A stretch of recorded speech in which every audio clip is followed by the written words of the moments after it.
right, so as Coxon said, I'm John Renner. I'm a student here, and let's dig in. You'll understand what these two things are later, so we'll get to that. Let's build an application. It's going to be running on your computers, and it's going to show stuff, it's going to do things, and this is really easy. We all know what to do. We have our data. We have what it's going to look like. We're going to throw something in the middle and make it happen. Depending on what universe you're from, you'll call it a controller or a view model. Long story short, they're the same hacky solution, I think, but that's okay. So basically, let's talk about data flow in this type of application. Hopefully, you guys are relatively familiar. If you're not, this kind of makes sense. So you have your source of truth, which is the model, where you'll make modifications to the data and you'll read the data from. And you have your views on the other end, which is what people are going to be interacting with, forms, displays of various different kinds. You throw in your controllers into the middle, and now we need to talk about moving data in between them. So controllers need to be able to access data from the database, or sorry, the model, and they'll be moving data back and forth. They'll be reading and writing. So we got two bidirectional data flow. The controllers are going to be reading and writing from the views. So now we have another set of bidirectional data flow. But this is really annoying when we want to get data up from a model to a view. So by convention, we also have the views observe the model. There's a lot of data moving in a lot of random ways there. Ouch. So let's talk about Flux. Flux came about through a company I'm sure you've all probably heard of. Your opinion may vary, but they're Facebook. And it's a tricky problem that they have to solve every day. They have a huge application. And beyond that, it's also a client-side browser application, which makes it immediately 3 times harder than it should be. So they deal with a lot of interesting problems that normal small client-side applications can kind of ignore. Huge amounts of data. There's data from every post you're seeing, every chat you're seeing, the constant feed of what everyone else is doing on top of pokes, on top of events, on just so much, tons of stuff. There's lots of different views. You have different ways of viewing all this information all at the same time. And you have derived data that has to be kept in sync. So for example, say you get a chat and you view it, your unread count should diminish. That kind of problem. And you're constantly interacting. You're leaving comments, you're posting statuses, you are answering chats, you're doing a lot of data manipulation. And there's just a lot of people they have to serve, and just the application itself is just enormous, hundreds of thousands of lines of code. So Facebook decided that MVC was causing them a lot of problems. If we look back here, there's a lot of room for emergent behavior, where if something reacts wrong, you can end up with a pattern of behavior that you did not expect. So Facebook brought about a pattern called Flux. Flux is an architectural pattern similar to MVC based around unidirectional data flow. So if you can kind of follow these arrows around, they go around. We'll talk about that section over there pretty quickly. So don't worry, this doesn't make a whole lot of sense. We'll come back to it, and I'll show you like 5 times during this presentation. So don't worry. Unidirectional data flow, like I said, that's the core element, is that basically there's a place for everything. If you want to be modifying data, it's going to be in an action. Well, if you want to be adding data or performing an action, it goes in an action. If you want something to appear, it's going to be in views. If you want to store data, it's going to go here. And the dispatcher is going to sit in the middle. Pretty easy. Emergent behavior is completely eliminated because, or not completely, but significantly, because actions have to send data up through into the store, and then the store things come back into views, which create actions. Long story short, you can't have this weird synchronous behavior where when something in a model changes, another model changes, it causes a cycle. That doesn't happen. And isolation at all steps. So basically, the views don't really have to know about a lot of things. The actions don't actually have to know about any of the stores. And the stores don't actually have to know about the views, but they register callbacks. Again, we'll get there.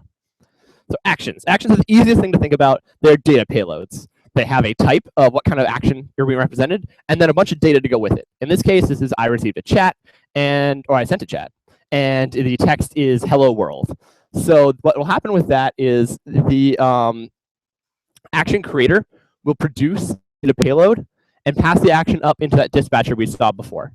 It's really simple, but what I'm really trying to highlight here is that these actions come from 2 sources. They come from user interaction and from web API endpoints. So unlike traditional MVC, there's a really easy place for socket communication to enter into this whole pattern, which is really cool.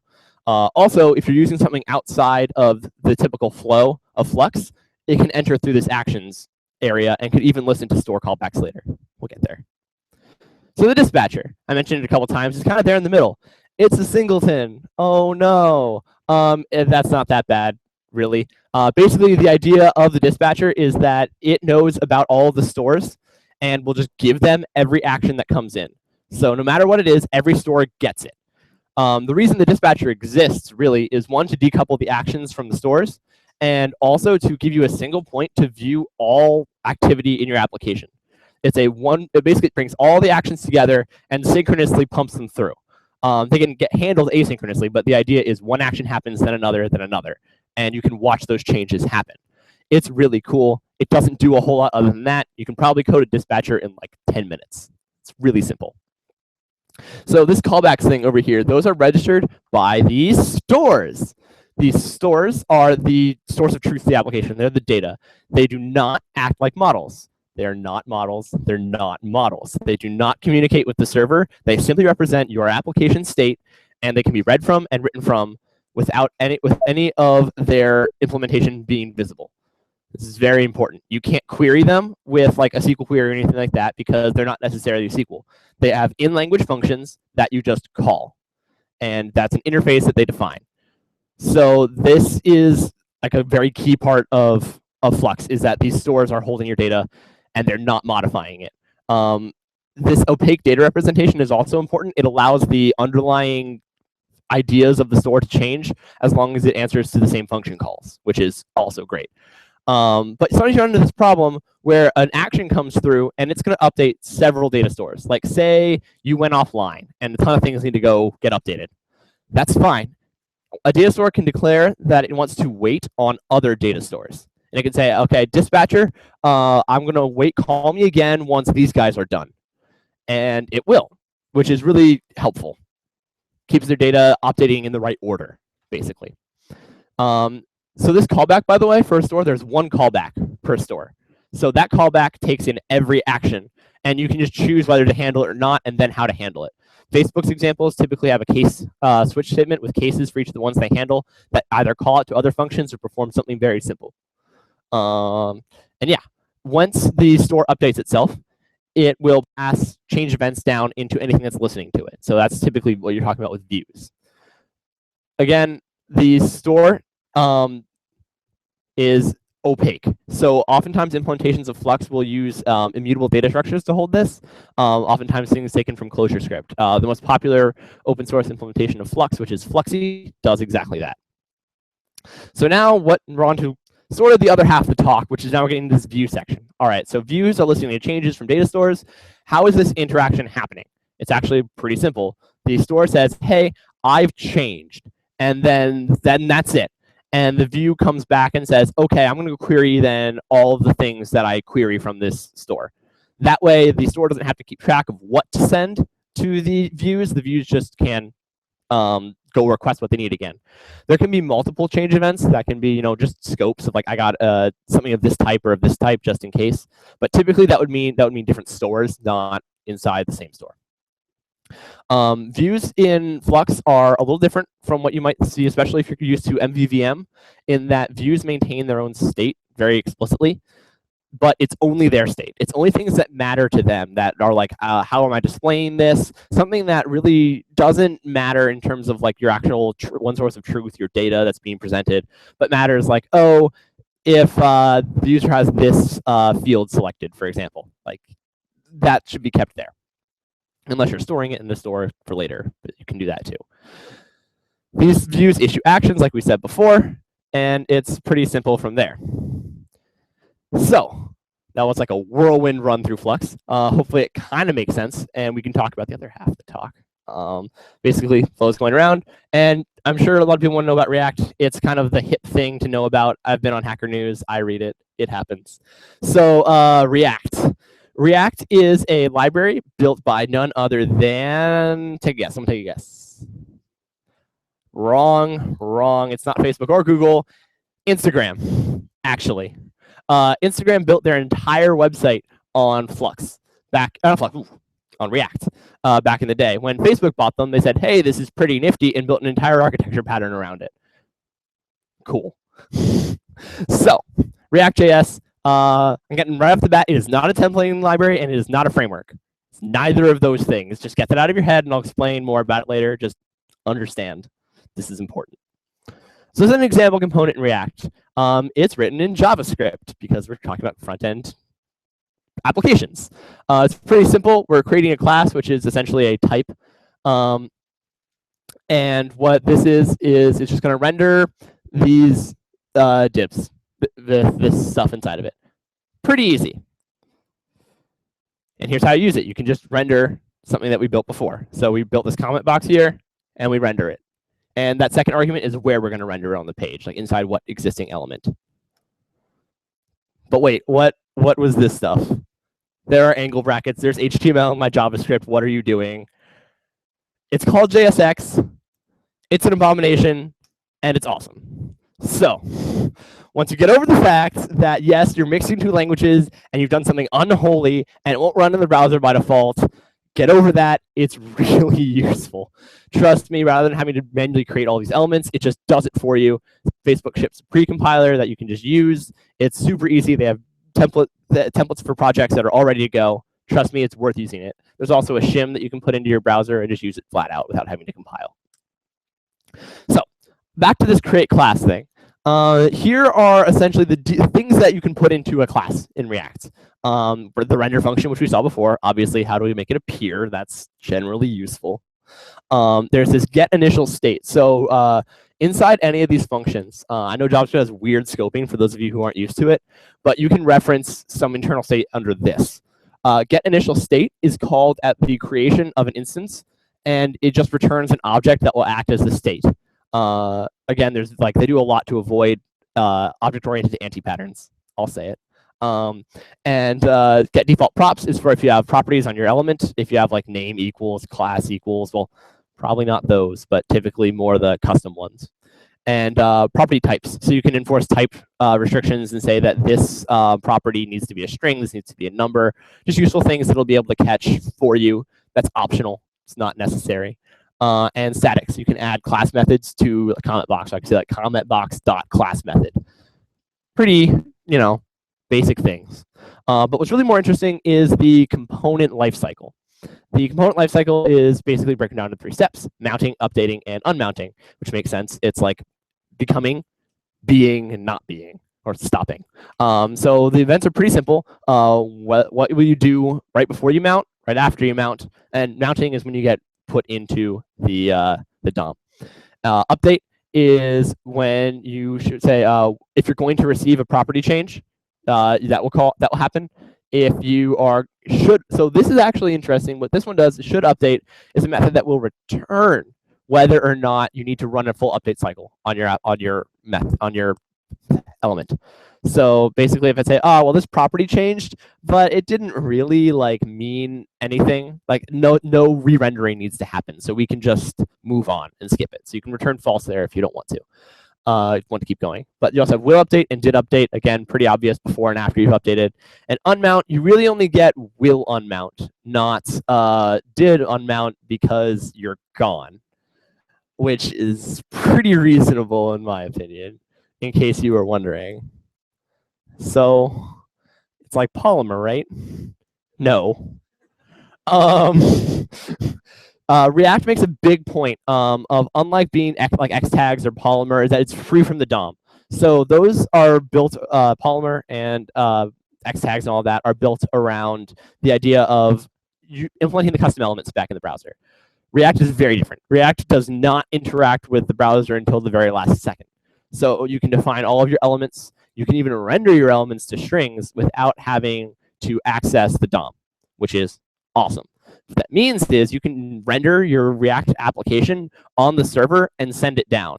So, for example, if I request a page and I don't have JavaScript turned on because I'm one of those people, then your whole page will download ready to go. You didn't have to have JavaScript turned to the page. The server had it for you. And this is huge, absolutely huge for search engine optimization, because search engines download your page and oftentimes don't run the JavaScript on them. Or if they do, they don't wait long enough, because complex JavaScript applications take a lot of resources to run, and search engines aren't about that. So they will just move on and say, oh yeah, this page was empty if all of your content was loaded dynamically. So you can load it statically and update dynamically with the same code, which is awesome. It also requires no polyfills, which means that it's actually stable. Like you can just use it and not worry about what browsers are going to be supported. Maybe back to like some older ones, you'd have some trouble, but back to like IE9 and the normal browsers, you're perfectly fine. So it's great on that end, but you don't have to use React. Let's make that clear. React is not necessary to do Flux. Flux is just a really, really helpful framework for building applications. I didn't show a lot of examples of React. There's plenty online. I just want to give you guys an overview of it. So back to Flux again. This React view could be anything. It doesn't have to be React. It can be any viewing thing you want. It could be Polymer. Like, it doesn't matter. So Flux is for highly interactive, data-driven applications that need to scale. They don't have that last part. It's optional. But if you're scaling, it makes it that much more useful, especially alongside React, which can render something like 15,000 rows of a table in under like 50 milliseconds or something. And that's because React does DOM diffing for you. So it will figure out the fastest way to update the DOM once you've made your change, and you don't have to do that for yourself, which is pretty cool. I know I threw a bunch at you guys really fast. But does anyone have any questions? That was really fast. Wow. Yes. So in the Flux architecture, yeah. What do the views know where they're getting events from, or do the stores know what views they should be updating? Or okay. Yes, that's actually reasonable. So what happens is views will register with the stores that they want to listen to. And so the stores don't necessarily know exactly about them, but they'll be like, hey, when you update, here's a callback. Call this for me and let me know you've updated. And that exact relationship is flexible, but that's the one that has been most often suggested by Facebook developers. Yes. Roughly, yes, it is. But unlike back, well, I'm not going to go all the way back there. But unlike at the beginning of the presentation, there's still, this is roughly bidirectional. I will grant you, except the actual data is only flowing in this way. Communication is happening both ways, but data happens that way, which is why in my first diagram, I only showed the data as going one way. Did you have another question?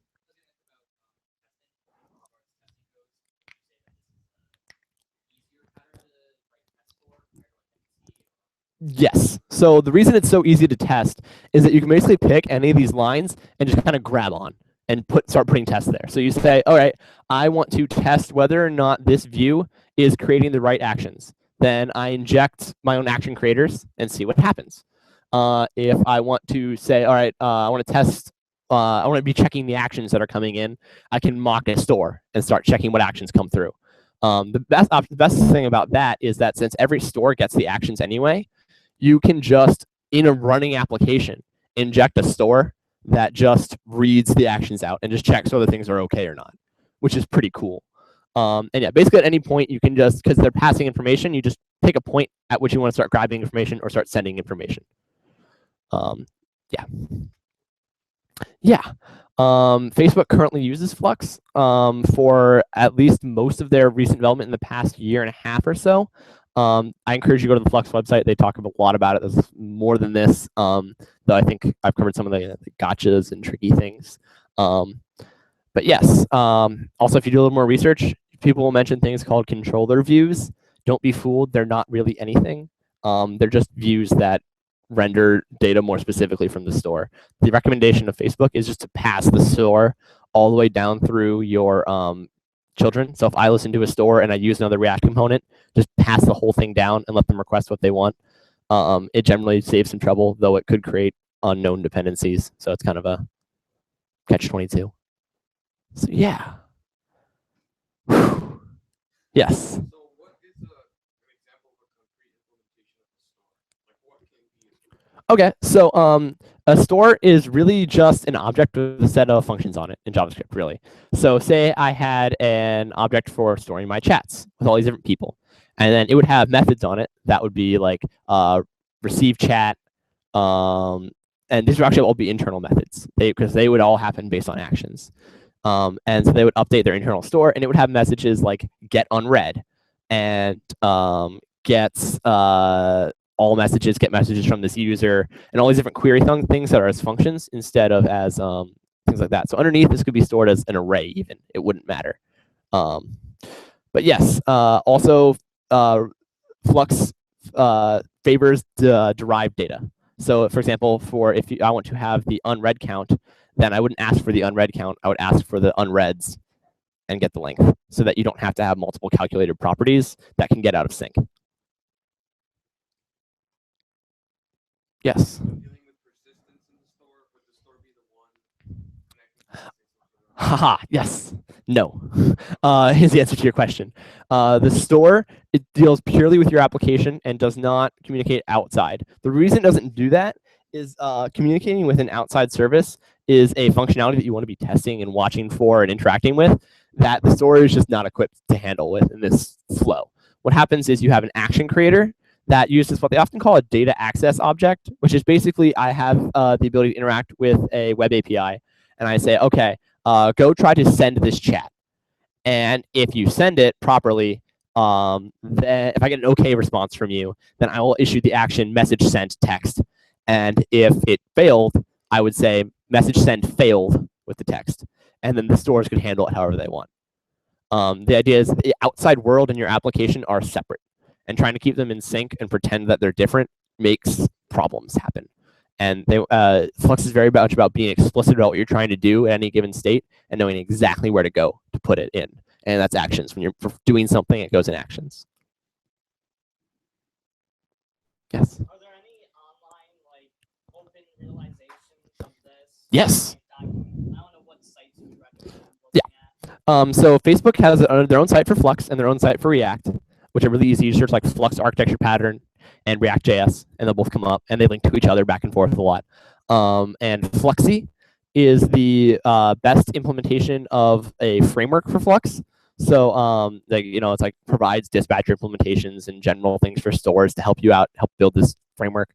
But actual implementations, Facebook has an official to do MVC implementation, as well as an implemented chat app, all in Flux and React. Yeah, they're all on GitHub. You can go clone them, play with them, ask questions. Yeah, there's plenty of resources for that. And they're all pretty good. I recommend the chat app highly. They do some things that I think are a little sketchy, but that's mainly because Facebook has not open sourced a Flux implementation yet. And so they did a lot of it from scratch rather than using some kind of library to help them. So I highly recommend Fluxy. Cool. Well, oh, yes.